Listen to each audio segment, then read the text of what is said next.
नमस्कार, मैं अशोक कुमार पांडे और स्वागत है आपका द क्रेडिबल न्यूज पर। राम मंदिर में चढ़ावा चोरी का जो मामला है उसमें रोज नए नए खुलासे हो रहे हैं। ऐसा लग रहा है कि जब से राम मंदिर बना है, जब से वहां दान पेटी लगी है, तब से ही नहीं, उसके पहले से भी जो दान आ रहा था उस दान में लगातार गड़बड़ियां हो रही हैं। लगातार सवाल उठ रहे हैं कि 8 महीने का सीसीटीवी कैसे डिलीट हो गया।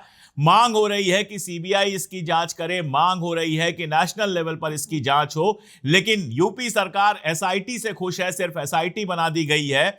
सबसे बड़ी बात यह है कि लाखों करोड़ों के घोटाले का मामला है, यह चढ़ावे की चोरी का मामला है और अभी तक कोई एफआईआर वहां पर नहीं हुआ है। लग ऐसा रहा है कि जो खास लोग हैं, चंपत राय और बाकी सब, उनको बचा लिया जाएगा और टिन्नू यादव जैसे दो चार छोटे मोटे लोगों को फंसा के खेल खत्म कर दिया जाएगा। ये बेहद बेहद खतरनाक है। राम मंदिर के मामले से आप सब लोग परिचित हैं। राम मंदिर एक पुरानी कहानी है।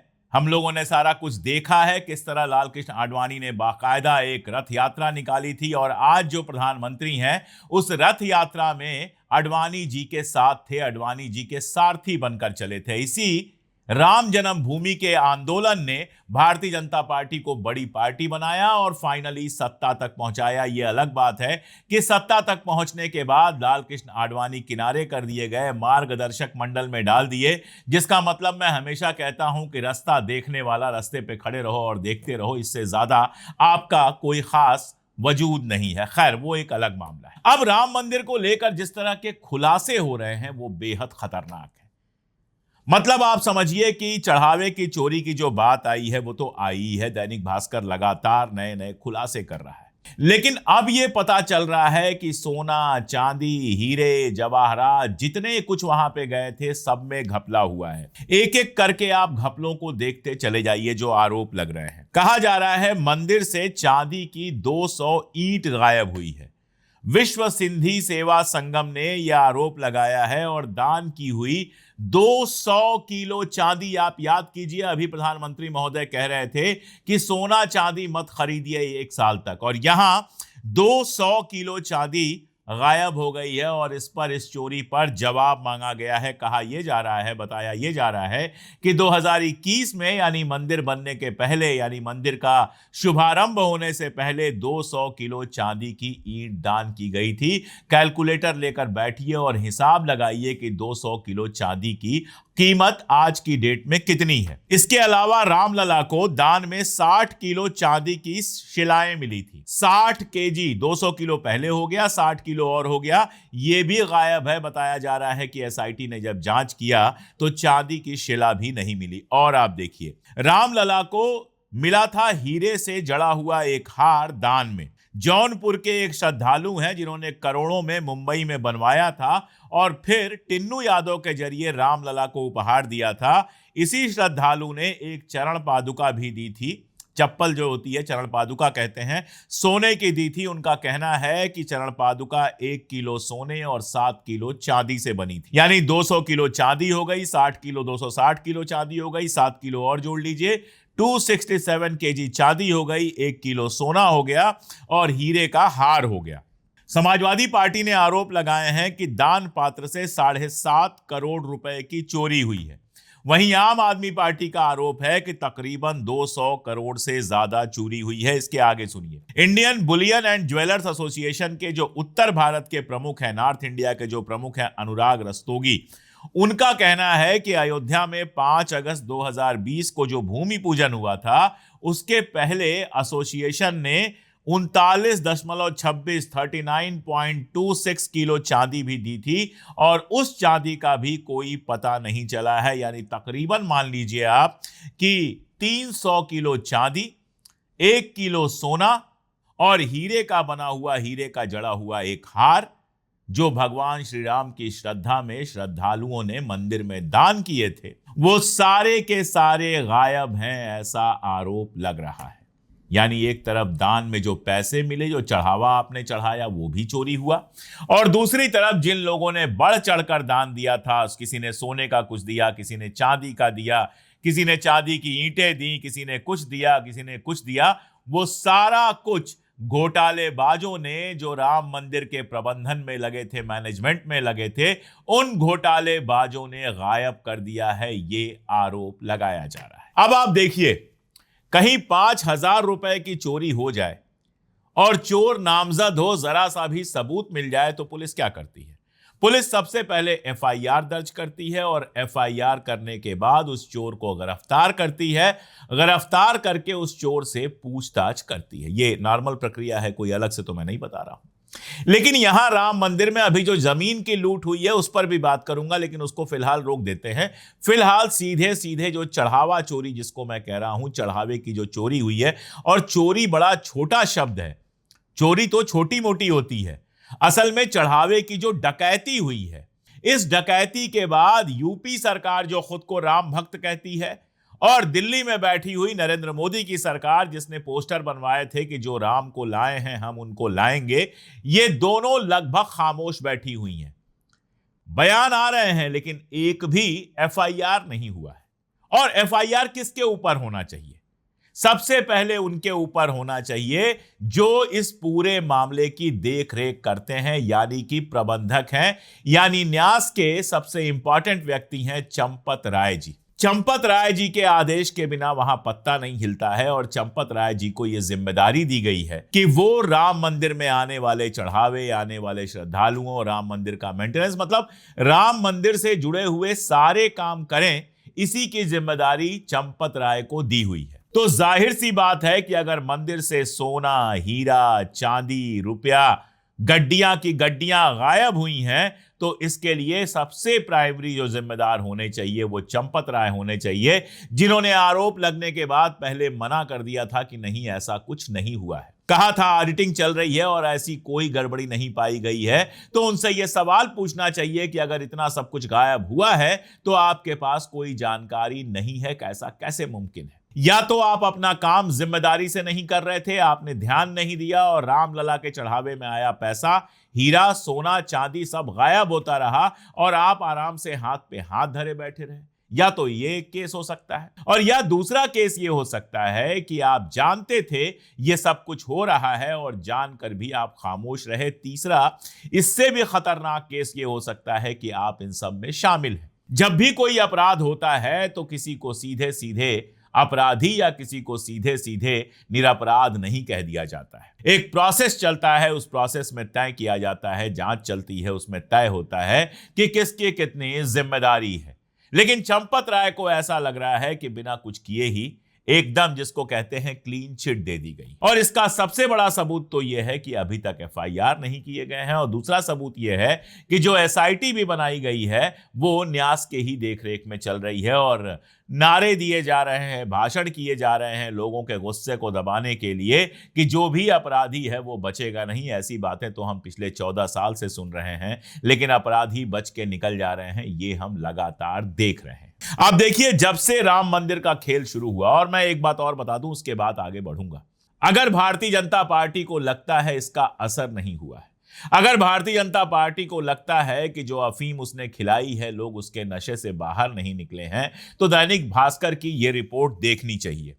हुआ यह है कि श्रद्धालुओं के आने में तो कोई कमी नहीं आई है। श्रद्धालु जितने पहले आ रहे थे उतने ही अब भी रामलला मंदिर में आ रहे हैं, लेकिन चढ़ावा एकदम से नीचे पहुंच गया है। जहां पहले रोज 8 से 12 लाख रुपए का चढ़ावा राम मंदिर में चढ़ता था, 8 से 12 लाख रुपए रोज तकरीबन चढ़ते थे राम मंदिर में चढ़ावे के रूप में। आज कंडीशन यह है, 15 जून से लेके 19 जून तक का रिकॉर्ड है, 85 से 95 हजार रुपए का ही चढ़ावा चढ़ रहा है। कहां 8 से 12 लाख चढ़ता था और कहां 1 लाख रुपए का चढ़ावा भी रोज नहीं चढ़ रहा है। भारतीय जनता पार्टी को समझना चाहिए कि अगर चढ़ावे में लगातार कमी आ रही है, इसका मतलब जनता इस बात को जान गई है और जनता इस बात को मान रही है कि भगवान राम के नाम पर, भगवान राम की श्रद्धा में, भगवान राम के लिए, इस मंदिर के मेंटेनेंस के लिए हम जो पैसा चढ़ा रहे हैं, चढ़ावा दे रहे हैं, वो चढ़ावा मंदिर में मेंटेनेंस के खर्च में नहीं जा रहा, बल्कि लोग उस चढ़ावे से जमीनें खरीद रहे हैं, कारें खरीद रहे हैं, बैंक बैलेंस बना रहे हैं, सोना चांदी हीरा खरीद रहे हैं और मंदिर में जो सोना चांदी हीरा था वो चुरा कर या तो घरों में रख लिया गया है या तो बेच दिया गया है। ये जनता बहुत कायदे से समझ रही है, इसलिए जा रही है और जहां 100 रुपए चढ़ाती थी वहां 1 रुपए चढ़ा रही है। वो जानती है कि भगवान काउंट नहीं करते कि कौन 100 रुपए चढ़ा रहा है, कौन 1 रुपया चढ़ा रहा है। भगवान के लिए तो उनके मंदिर में आने वाला हर श्रद्धालु प्रिय है, चाहे वो 1 रुपया चढ़ाए चाहे वो भी ना चढ़ाए, भगवान को कोई फर्क नहीं पड़ता। इसमें से कोई पैसा भगवान के पास नहीं जाता। जो आप लड्डू भी चढ़ाते हैं वो खुद ही खाते हैं, भगवान का तो नाम होता है, भगवान को तो दिखा दिया जाता है, चखा दिया जाता है, भगवान लड्डू खाने नहीं आते। तो लोगों का भरोसा टूट रहा है, ये बात भारतीय जनता पार्टी को समझनी चाहिए। और अब ये सवाल वहां से भी उठने लगे हैं जहां से बीजेपी को कम उम्मीद रही होगी। कल मैंने देखा कि मधु किश्वर ने एक लंबा चौड़ा ट्वीट किया और उन्होंने कहा कि मोदी सरकार के बुरे दिन शुरू हो गए हैं, क्योंकि राम मंदिर के, रामलला के पैसे की जो चोरी हुई है वो चोरी जनता में बहुत गहरा असर करने वाली है। मधु किश्वर को मैं कोई गंभीर महिला नहीं मानता, वो भारतीय जनता पार्टी के बहुत करीब थी, अब संघ को गालियां दे रही हैं, वो सब छोड़ दीजिए। लेकिन जो बात कह रही हैं उसकी एक लाइन बहुत महत्वपूर्ण है कि ये मुद्दा बहुत बड़ा मुद्दा बनने वाला है। कहीं ऐसा ना हो कि जिस राम मंदिर से भारतीय जनता पार्टी सत्ता में आई थी वही राम मंदिर उसके सत्ता से जाने का कारण बन जाए। एक बहुत पुराना ट्वीट मिला मुझे प्रमोद कृष्णन का। प्रमोद कृष्णन आप जानते हैं, आचार्य प्रमोद कृष्णन उनको कहा जाता है। पहले कांग्रेस में थे, लखनऊ से चुनाव भी लड़े थे कांग्रेस से, लेकिन उसके बाद सेटिंग नहीं बैठी, कांग्रेस ने टिकट विकट नहीं दिया तो भारतीय जनता पार्टी के करीब चले गए। अब शामिल हुए हैं नहीं शामिल हुए हैं मैं नहीं जानता, लेकिन दिन रात राहुल गांधी को कोसते रहते हैं और मोदी जी की तारीफ करते रहते हैं। ये तो ट्विटर पर दिखाई देता ही है। उनका एक बहुत पुराना ट्वीट है, जिस जमाने में वो कांग्रेस में रहे होंगे, लेकिन आचार्य तो तब भी थे। वो कहते हैं कि मंदिर में दान तो मैं भी करना चाहता हूं, लेकिन किसको करूं, सारे चोर वहां पर बैठे हैं। ये प्रमोद कृष्णन का कहा हुआ है और कई साल पहले का कहा हुआ है, 2022 या 21 का है। अब इससे क्या लगता है, आचार्य प्रमोद कृष्णन जो हैं वो संतों में उठते बैठते हैं, अयोध्या के और देश के संत समाज को जानते हैं, यूपी में रहते हैं, बहुत कायदे से उन लोगों के पास ऐसी इंफॉर्मेशंस होंगी जो हमारे आपके पास नहीं हो सकती हैं। तो क्या उनको पहले से पता था कि राम मंदिर ट्रस्ट की जिम्मेदारी जिन लोगों को दी जा रही है वो करप्ट लोग हैं? क्या उनको पहले से पता था कि राम मंदिर में इस तरह के, राम मंदिर के चढ़ावे और राम मंदिर का जो चंदा आ रहा है उसमें इस तरह का खेल चल रहा है? ये एक बड़ा सवाल है, लेकिन इशारा तो करता है कि शुरू से कुछ गड़बड़ था। आप सोचिए, 6 दिन की अभी जांच हुई है और उसमें 150 लोगों के नाम आए हैं। कितने बड़े पैमाने पर यह खेल चल रहा था। जिनसे पूछताछ कर रही है उसको अगले आदेश तक बाहर जाने की इजाजत नहीं है, और जिनसे पूछताछ कर रही है उसमें चंपत राय जो ट्रस्ट के जनरल सेक्रेटरी हैं और ट्रस्टी अनिल मिश्रा भी शामिल हैं। इसी के साथ यह भी खबर आई है, मंदिर निर्माण के जो प्रभारी थे गोपाल राव वो अयोध्या छोड़कर कर्नाटक चले गए हैं, लेकिन यह पता नहीं चल रहा है कि परमिशन लेकर गए हैं कि भाग गए। और एफआईआर होने की उम्मीद है, आजकल में एफआईआर हो सकता है, लेकिन इसमें जिनका नाम आ रहा है वो टिन्नू और अनुकल्प जैसे लोगों का आ रहा है जो चंपत राय के करीबी थे। दरअसल ऐसा लग रहा है कि सारा का सारा जो ठीकरा है वो टिन्नू यादव के सिर पर फोड़ने की कोशिश है। क्योंकि टिन्नू यादव है वो, तो कई सारे लोगों ने अखिलेश यादव से भी उनका रिश्ता जोड़ दिया है। मतलब जब तक राम मंदिर में उन पर दाग नहीं लगा था तब तक वो चंपत राय के करीबी थे, तब तक वो राम भक्त थे, तब तक वो भारतीय जनता पार्टी के करीबी थे। लेकिन अब जब चोरी का आरोप लगा है, डकैती का आरोप लगा है, घोटाले का आरोप लगा है, घपले का आरोप लगा है, तो वो अखिलेश यादव के करीबी हो गए। पूरे ट्रस्ट में अपर कास्ट के लोग भरे हुए हैं, ब्राह्मण भरे हुए हैं, सारे पूरे ट्रस्ट में। लेकिन सबसे ज्यादा खबर किसी पे चलाई जा रही है तो वो टिन्नू यादव पर चलाई जा रही है। मैं ये नहीं कह रहा हूं कि टिन्नू यादव निरपराध हैं। जाहिर तौर पर जितना अभी तक सामने आया है उससे लग रहा है कि इस खेल के वो भी हिस्सा हैं, लेकिन टिन्नू यादव की हैसियत वो नहीं लग रही कि सारा खेल अपने दम पे चला सकें जब तक टॉप से कोई उनको संरक्षण न दे रहा हो, प्रोटेक्शन न दे रहा हो। जब तक ऊपर से प्रोटेक्शन नहीं मिले, टिन्नू यादव जैसे लोग नहीं कर सकते हैं। छोटी मोटी 150 2-4 हजार की होती तो मैं मान लेता, लेकिन जहां करोड़ों का मामला है, जहां चांदी का, सोने का, हीरे का, सबका मामला है, वहां टिन्नू यादव अपने दम पे नहीं कर सकते थे। मैं एक सीधा इक्वेशन आपके सामने फेंकता हूं। हीरे का हार मिला राम मंदिर को, अखबारों में खबर छपी। ऐसा तो नहीं है कि चंपत राय जी को पता ही नहीं चला कि हीरे का हार मिला था। अब अगर वो हीरे का हार गायब हो गया, तो जिस पॉइंट पे गायब हुआ है, मैं कह रहा हूं, मान लो टिन्नू यादव ने ही गायब किया है, तो चंपत राय ने टिन्नू यादव से पूछा क्यों नहीं कि ये हीरे का हार कहां चला गया? या और जो राम मंदिर के ट्रस्टी हैं, जो बड़े लोग हैं, उन्होंने जो जिम्मा संभाल रहा था, मान ले अगर कि टिन्नू यादव जिम्मा संभाल रहा था, तो उससे पूछा क्यों नहीं कि भाई तुम्हारा हार कहां गया? खुद क्यों नहीं उसके खिलाफ कार्रवाई की? जब पवन पांडे का ट्वीट आता है, चीजें बाहर आती हैं, जो ये बड़े बड़े घर बनवा रहे हैं, रुपए गिनने वाले जो लड़के हैं वहां पर, जो कारें खरीद रहे हैं, उनके पड़ोसी जब शिकायत करते हैं, उनकी कंपनी में काम करने वाले जब शिकायत करते हैं, तब ये मामला आता है। अगर वाकई चंपत राय ईमानदार हैं या मंदिर ट्रस्ट से जुड़े हुए लोग ईमानदार हैं, तो खुद इस मामले की जांच उन्होंने पहले क्यों नहीं कराई? लेकिन बड़ा आसान है, एक टिन्नू यादव को पकड़ लीजिए। अच्छा ये है कि राम मंदिर ट्रस्ट में या इस पूरे काम में कोई मुसलमान नहीं है। मिश्रा जी हैं, यादव जी हैं, राय साहब हैं, बाकी सब लोग हैं, लेकिन अच्छा है कोई मुसलमान नहीं है। अगर एक भी मुसलमान होता, अगर चौकीदार भी मुसलमान होता, तो सारा बिल उसके ऊपर फाड़ दिया जाता। अभी तक उसके ऊपर यूएपीए लग गया होता, सारी जांच हो जाती, ईडी पहुंच गई होती, इनकम टैक्स पहुंच गई होती, उसके घर पे बुलडोजर चल गया होता, उसके खेत बर्बाद कर दिए गए होते, सब हो गया होता अगर वहां कोई मुस्लिम होता। लेकिन मुस्लिम है नहीं, तो ना अभी तक बुलडोजर चला है, ना ईडी आई है, ना सीबीआई आई है। एसआईटी जांच कर रही है, और कब एफआईआर कराएगी, किस पर एफआईआर कराएगी, कुछ पता नहीं है। मंदिर जब बन रहा था, बनना शुरू हुआ था, ट्रस्ट बना था, तभी से जमीन के घोटालों के एक से एक आरोप लगाए गए हैं। और ये आरोप कोई हवा में नहीं है, सबके पेपर्स हैं खरीदी और बिक्री के।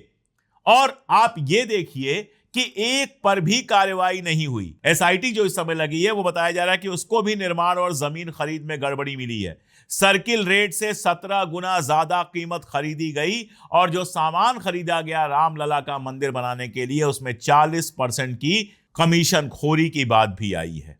लोग ये बता रहे हैं कि चंदन राय नाम का एक व्यक्ति है, जो पिछले साल तक रामघाट में किराए के एक मकान में रहता था। अब अयोध्या के माझा इलाके में उसने कई बीघा जमीन खरीदी है और हरिद्वार में होटल बनाया है। साल भर में चंपत राय के भतीजे के पास इतना पैसा कैसे आ गया, ये सवाल है।